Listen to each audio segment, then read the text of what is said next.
Ladies and gentlemen, Projection Lights and Staging News and Front of House magazines are proud to present the 18th Annual Parnelli Awards. Founder of the Vans Warped Tour, but now professor to you, Kevin Lyman. I have to say, it's always fun to come down to the Parnelli Awards and see so many friends that I've toured with and worked with through the years. However, when I said that I'm now a professor at USC, you could have covered your faces that I might have actually be teaching your students, your children, or your grandchildren one day. In the early 90s, innovation was the word in our business. However, looking back, the majority of it was through adapting new technologies into sound and lighting. At this point, the majority of stages were built out of scaffolding and required a large army of crew to build. The crews were run by people named Hacksaw, Sink-Eye, and Cowboy. The days were long and many injuries occurred to local as well as touring crew members. This is when I started to hear about a company out of Montreal called Stageline. I was very curious and took a meeting with them at the Canadian Music Week, and not knowing when or how, said that I would use these new innovative stages that they were working on. When I launched the Warped Tour in 1995, it was the time. Without Yvan's innovations in staging, it would have been impossible to stage and mount a tour like Warped and many other projects I have been involved in. It changed the game, and through the years, Yvan never rested on his laurels and refined the original concept of the SL250 until there are now stage lines in over 45 countries and used in over 20,000 events yearly. Honestly, learning about Yvan's strong passion to protect the environment is inspiring, and how he has blended this into his business model should motivate us all. Reflecting back, I realized that I am not sure if I ever truly thanked you for being a big part of my personal success. I know at one point we discussed me working with or for Stageline in other capacities, and I probably should have taken you up on the offer and not let Nevin and Klieg buy those stages and then rent them to me for the past 24 years. I think I could have bought 100 of those damn things. Let's watch this how-to video of how to go from playing guitar in coffee houses to running a successful international live event company. The young musician turned promoter-manager grew up in the schizophrenic weather patterns of Quebec, so Yvan Miron was not unfamiliar with the historic shifts from sun to rain. We would spend serious money and bet everything on the day being a good one, he says, recalling his early festival days. One day he said to a friend, "If we don't find a solution to this, we will turn ourselves into nervous wrecks before we get to be 40. Here comes the sun. He found a solution, all right. He founded Stageline, a mobile stage company creating stages that could be put up and broken down in hours instead of days. Today, his mobile stages are in 49 countries and used in over 20,000 events a year.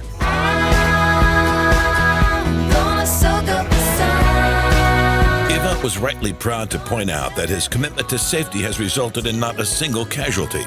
If regulations say it needs to take a ton, Stageline builds it to take 2 tons, always adhering to a 2-to-1 ratio, and stages are built to withstand up to 115-mile-an-hour winds. Yvan was born in Montreal, a descendant of builders going back to 1649 when an ancestor, a carpenter, immigrated from France to Quebec. His grandfather was a builder. His father was a tinsmith. His mother's side of the family were also mechanically inclined. They built horse-drawn carriages, he says, mobile carriages. The wind is in from Africa. In his 20s, he embraced the bohemian lifestyle. A little college, playing guitar in cafes, and travel. Experiencing other cultures would have a deep impact on him, and it allowed him to be able to appreciate other points of view and values. His travels also gave him rich life experiences. If you're going to San Francisco. Yes, he was there for the Bath Festival, and he ended up in San Francisco during the Summer of Love, 1967. He returned home and started working with the popular Celtic band Bardet and started 2 production companies. Back in those days, we were all young guys, and the industry wasn't particularly sophisticated here in Quebec, he says. He conceived of a staging alternative and created Stageline Stage 1. Maria Chouinard, who would become a key member of the Stageline team for decades, says, The big challenge was being able to put an entire stage on a trailer without going overweight regulations. Yvan figured out how to be as light as possible on the road, but as heavy as possible on the site, so it could withstand high winds and rigging loads. On the road again. By 1992, he had put together several working mobile stages, and he built up clients, including skeptical ones. A promoter in Vermont called to have Stageline be a part of a Willie Nelson concert. It wasn't warmly received. On the road again. When the production manager said he couldn't rig anything on it, Yvan showed him how. "Well, we haven't seen anything like this," he finally said to Yvan, exasperated. But Stageline did the show, and sure enough, it worked. In 1994, the first Sam 550 was built, named in honor of the market it was intended for, Uncle Sam. It was a big step because the trend was for those big 60-foot by 40-foot stages, Schwinnart explains, but the law didn't allow any trailer on the road to be longer than 53 feet. The team took a chance and created a 50-foot by 40-foot Sam. Yes, it was smaller, but when promoters and organizers saw setting it up took 4 hours instead of up to 3 days, this Sam made a lot of sense. Offering stages for spaces not set up for them has always been a point of pride for Yvan. In 2002, the Commonwealth Games were being held in Manchester, England. The organizers were planning to shut down the center square for a full week to build a traditional stage. With a Sam 750, they were in by 5 a.m. and out by 7 p.m. the same day with just 6 workers. An early adopter of the Sam 750 was Nick Farkas of Evenco. When he saw the early plans, he was skeptical. When they built it, it was even more impressive than we could have imagined, Farkas says. The 750 is really a game changer for the industry and a tribute to a man who does not see any challenges being too big. You're my blue sky, you're my sunny day. He recently looked upward and created a sleek alternative to the bulky towers needed for follow spots and to hang audio delay stacks or video screens. The high tower, a mobile tower, takes 4 technicians and 4 hours to set up and can safely hang 10,000 pounds from a single tower while remaining unobtrusive to the audience. Yvan has done all this while being true to his environmental philosophy. "When I was young, I spent summers in a camp that taught me to appreciate nature," he says. Then in 1972, he attended a conference on the environment that would forever shape his worldview. One of the leaders at that conference told him, "You can't treat the earth like an open bar without having a hangover the next day." By its very nature, his business model creates significantly smaller carbon footprint than traditional stages. Also, the stages last 20 to 30 years, and then are 80% recyclable. When it came time for Stageline to build a new facility, they began by setting pipes 600 feet into the ground into a pocket of geothermal energy. Because of this, the facility where he builds most of his stages cuts energy costs by 68%. Born to be wild. Not a lot of people can claim they've drastically changed an industry, says Pierre Le Grandpré. That's what Yvan did with Stageline and the disruptive technology mobile hydraulic stages represented at the time. To this day, he still comes to work full of passion and ideas for the continual improvement of Stageline.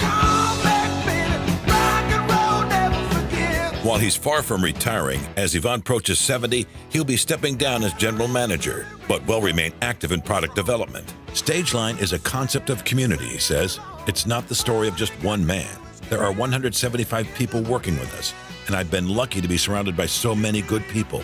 I'm less of a great musician and more of a conductor.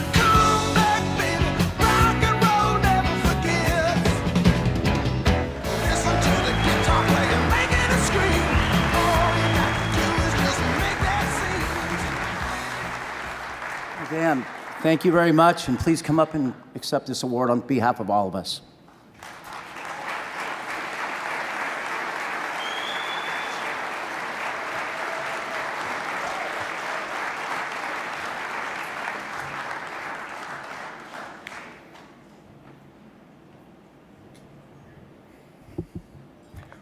Oh, this is quite a moment to remember, and I'm usually better off stage than on stage. Well, first, I'm really honored to receive this award from my peers. And by the way, I'll try to be true to the Stageline approach, fast. Up to now, it's been quite an adventure for me.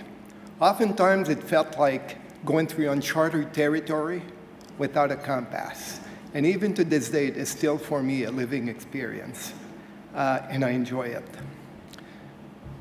When I thought about what I was going to say, the first thing that came to mind was a question. How did I end up here? Whoop. I'll put it here. And where am I now?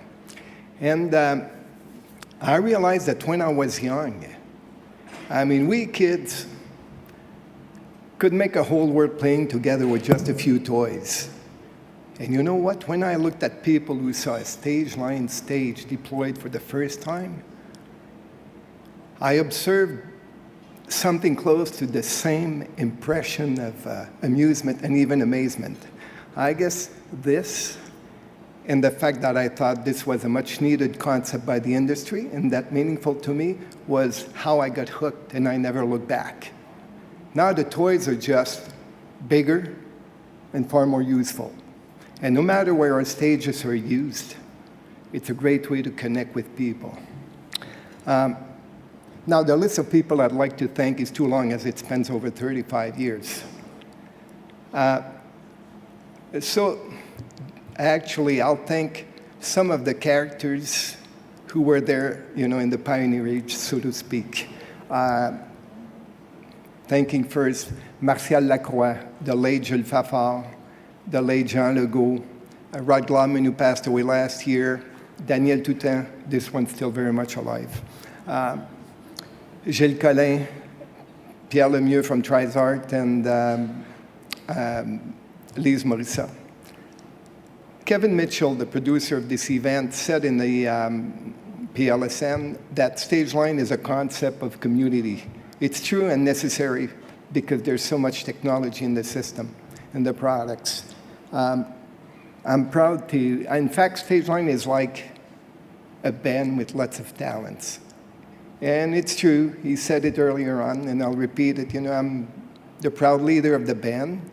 And tonight, I'm really pleased to share this award with all, actually, the people from Stage Line, all the workers. Starting first with Marius Chouinard, longtime friend, partner, technical director for life. It's a joke in between him and me, who's been with me, who got on board in 1988. And then a big cheer to Raymond Bélanger, known as Bagu. We've been through a lot of interesting adventures together. And a big hug to my daughter Marianne, now very active in the sales, who had to put up with a busy father. And I would like my deepest appreciation to my team of directors, now partners, great team players, very talented. They get the job done no matter how challenging it can be at times. Most of them have been with me for 10 to 15 years.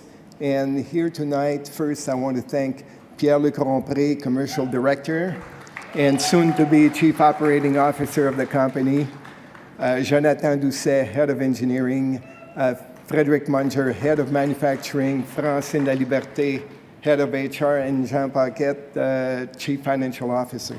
And finally, I'm just about done. Thanks to you, dear clients, friends and partners, for your ongoing support.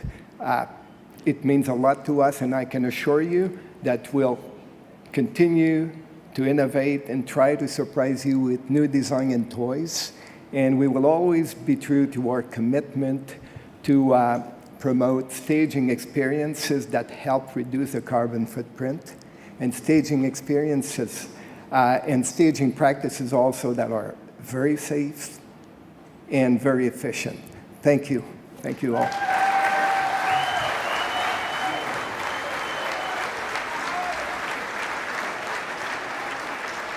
And we'll see you next year, a week earlier.